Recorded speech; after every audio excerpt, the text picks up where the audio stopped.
बिस्मिल्लाहिर्रहमानिर्रहीम। अस्सलामु अलैकुम। आज मोतीचूर के लड्डू एक ज़रा मुख्तलिफ़ अंदाज से बनाएंगे ताकि कुकिंग हो आसान। तो ये 1 कप चने की दाल थी जिसे तेज़ गर्म पानी में 4 से 5 घंटे भिगोया है। अगर आपके पास टाइम है तो आप इससे ज़्यादा भी भिगो सकते हैं। और ये इसमें गुलाब की पत्तियां हैं, ये मग्ज़ है और ये ज़ाफ़रान है। ये देखें, ये ज़ाफ़रान। इसमें थोड़ा सा मैंने मीठा पीला रंग भी डाल दिया है। और ये 1 कप इलायची पाउडर है और ये 1 कप चीनी है। इसी नाप से हमने दाल ली थी और यही नाप से हम ये चीनी भी लेंगे। ये छोटी इलायची है। ये अभी इसको हमें पीसना है। दाल को बग़ैर पानी के पीसना है। उसके बाद जो होगा वो आपको बताएंगे।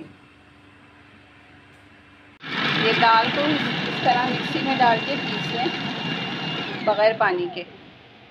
ये देखें, इस तरह से ये पिसी तो है, लेकिन अगर आपको लगता है कि ये अभी थोड़ी नहीं पिस रही है तो हल्का हल्का पानी का छींटा आप दे सकते हैं इसमें, लेकिन इसको इतना गीला नहीं करना है कि संभालना इसका मुश्किल हो जाए।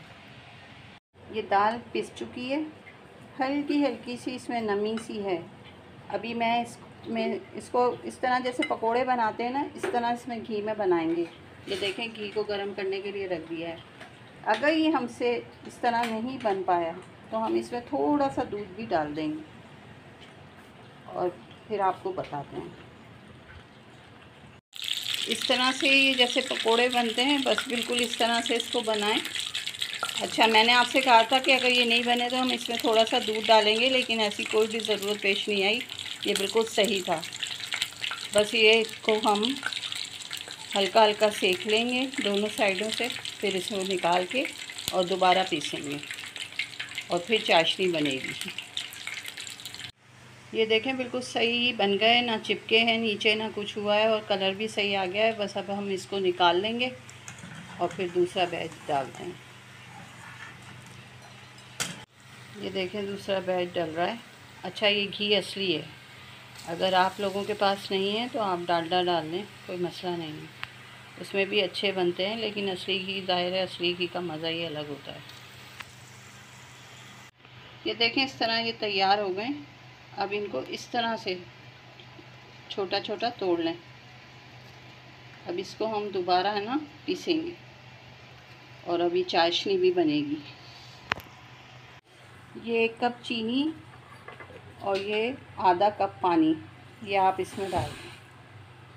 अच्छा, अब जब ये पकने लगेगा तो फिर हम ये इलायची पाउडर और ये ज़ाफ़रान और जो फूड कलर हमने थोड़ा सा मिक्स कर रखा है वो इसमें डाल देंगे। चाशनी हमें सिर्फ चिपचिपी सी बनानी है। ये मिक्सी में मैंने डाल दिए हैं छोटे पीस करके ना। बस अब इसको हम पीस लेते हैं।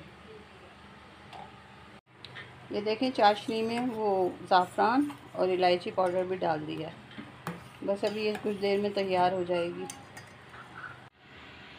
वो उसमें पीसा नहीं था तो फिर वापस हमने चॉपर में पीसा है।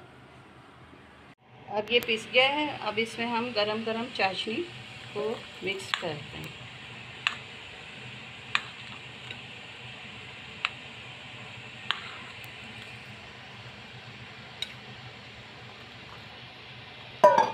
अगर चाशनी ज़्यादा लगी तो बचा लेंगे।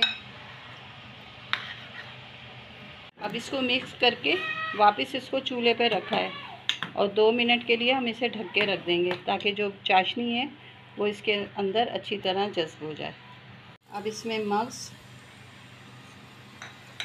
और ये गुलाब की पत्तियाँ ये भी डाल के अच्छी तरह से मिक्स कर दें। बस फिर हम इसके को 2 मिनट ढक देंगे ताकि ये चाशनी सब जज़्ब कर ले। फिर हम इसके लड्डू बनाते हैं। जब मैंने आपको बताया था कि ये चाशनी में हम 2 मिनट इसको पकाया था हल्की सी आंच पे, फिर हमने चूल्हा बंद कर दिया है और चूल्हा बंद करने के बाद अब इसको वापस ढक के ऊपर वेट रख के 5 मिनट रखना है। चूल्हा बंद है, बस इसे मिक्स किया था और चूल्हा बंद कर दिया था। अब हम इसको निकालेंगे और उसके बाद इसमें बादाम डाल के लड्डू बना देंगे। ये इसे मैंने निकाल लिया है 5 मिनट के बाद। जो हमने चूल्हा बंद करने के बाद इसको 5 मिनट रखा था। अब इसके अंदर ये सारे बादाम भी डाल देंगे और अच्छे से मिक्स करके फिर इसके लड्डू बनाते हैं। ये देखें बन गया ना परफेक्ट लड्डू। अब हम इसको सही तरह से डिश में निकालेंगे। जब सारे बन जाएंगे फिर आपको दिखाते हैं। ये माशाल्लाह से बहुत ही मज़ेदार शानदार लड्डू बने हैं, बिल्कुल मार्केट से भी अच्छे ना। तो आप लोग ज़रूर बनाइएगा और आपको मेरी रेसिपी अच्छी लगे तो प्लीज़ शेयर लाइक सब्सक्राइब कर दीजिएगा और अपने दोस्तों को शेयर ज़रूर कीजिएगा और उन्हें बताइएगा। हम लोग बहुत आसान तरीके से रेसिपी बना रहे हैं और बहुत अच्छी भी बन रही हैं। ज़रूर बनाइएगा। अल्लाह हाफिज़।